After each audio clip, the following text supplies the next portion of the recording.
एक रेकमेंड करायचं आहे. आपण एन्व्हायरमेंटल ॲक्ट 1986 अनुसार जे नॉईज पोल्युशन रूल्स 2000 मध्ये बनवलेलं आहे त्यामध्ये आपण बघू तर डेसिबल लेवल्स जे आहे 75-70 for industrial day and night time आणि जे काय सायलेंट झोन 50 to 40 तक.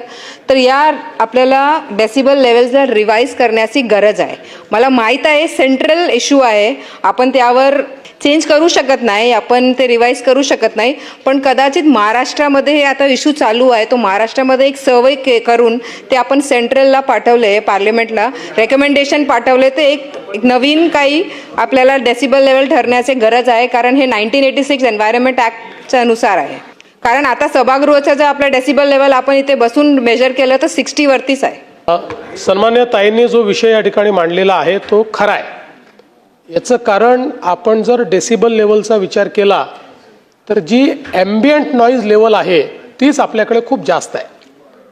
त्यामुळे अनेक वेळा तर जी ॲम्बियंट व्हॉइस लेवल आहे ही जी आपली डेसिबल लेवल आहे त्याच्या पार जाते आणि म्हणून याच्यामध्ये काही ना काही बदल करण्याची आवश्यकता आहे. माननीय अध्यक्ष महोदय, हा अतिशय महत्त्वाचा मुद्दा आहे आणि म्हणून निश्चितपणे या संदर्भात आपले डेसिबल लेवल्स या ॲम्बियंट नॉईज लेवल जे आहेत त्याचा विचार करून कशा प्रकारे रिवाईज करता येतील याचं एक रिकमेंडेशन महाराष्ट्र सरकार केंद्र सरकारकडे पाठवेल.